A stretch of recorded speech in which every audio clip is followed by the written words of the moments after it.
The Sweet Smell of a Success is one of those movies that I've heard about. It's always come up when I've been researching movies, but it's one that I've never quite gotten around to check out until very recently. And wow, what a movie. Very contemporary in its storytelling, its style, its filmmaking. This is a movie that is just engulfing, grabbing a hold of you from the very first shot and just not letting go as we follow into the story of Sidney Falco, played by Tony Curtis, a kind of promoter who is rushing about trying to keep all these plates spinning in the air.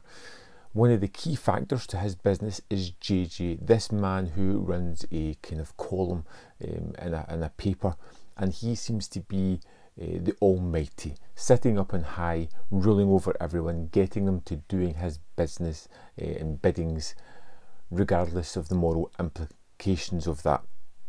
And JJ is played by Burt Lancaster in a wonderful role, and this is a movie all about manipulative, horrible people doing terrible things, being completely nasty to one another.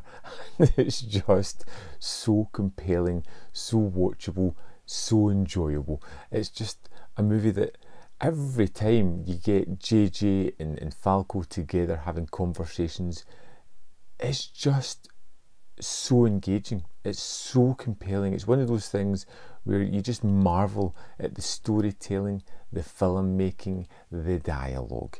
Everything comes together in a wonderful concoction here, and I just can't rave about this one highly enough. I really loved both the lead performers. You've got Sidney Falco by Tony Curtis, who is a kind of skeezy, manipulative person. On the surface, everyone knows they're being manipulated by him, but they're getting something out of it, so they're happy to go along with the way he is.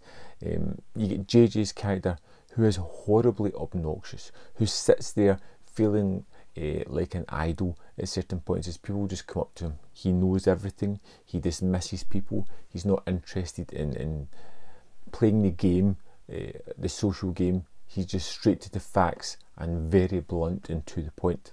You have this antagonising situation between these two characters because JJ has asked Falco to break up his sister and her boyfriend because he just doesn't like him and he doesn't want to get his hands dirty. But things have kind of got out of hand. Falco thought he'd done it. It's not. Now it looks as if the relationship's going to the next level, and in this one night where this movie is based, he's going to have to break them up and get back on JJ's good side. And it's one of those movies where the plot is horribly misguided as you're watching it. You know, the whole crux of this is to break up this couple who seem genuinely in love, who seem to genuinely enjoy each other's company, want to be together, and have done nothing wrong, but because somebody just doesn't want this situation to happen, it's being pulled and pushed, and after this night, nothing in any of these people's lives are going to be the same again.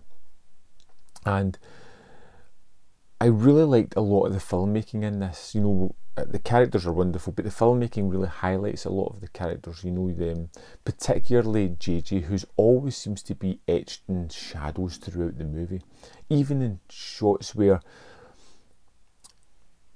Falco and JJ are in the same shot. Falco will be fully lit up. He's got that kind of good look, big smile nature about him. JJ next to him will be etched in shadows, and it's just this man who kind of works clandestine and pulling strings and making things happen. It's just such a really interesting way to shoot the picture, and it's one of these characters where nobody leaves unscathed. All the characters in this, I can't think of a character who is at the end of the movie good, who hasn't done some horrible things, who hasn't irrelevantly changed completely throughout the movie, who hasn't been altered by that night's facts. And it's quite fast paced, and for a movie where something horrible is happening, you're quite curious as to see how everything is going to interconnect, how this plot, how the machinations of Falco is going to come together to get the outcome that's good for him, good for JJ and horrible for JJ's sister. And it is a movie that,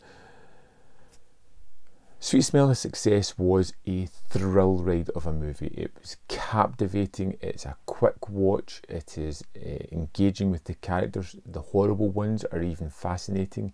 The conversations and the dialogue is just perfect in every possible way.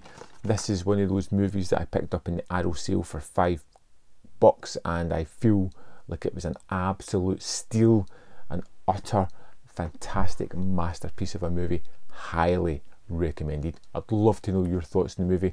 Let me know in the comment box below. I'll see you next time in Man v Film.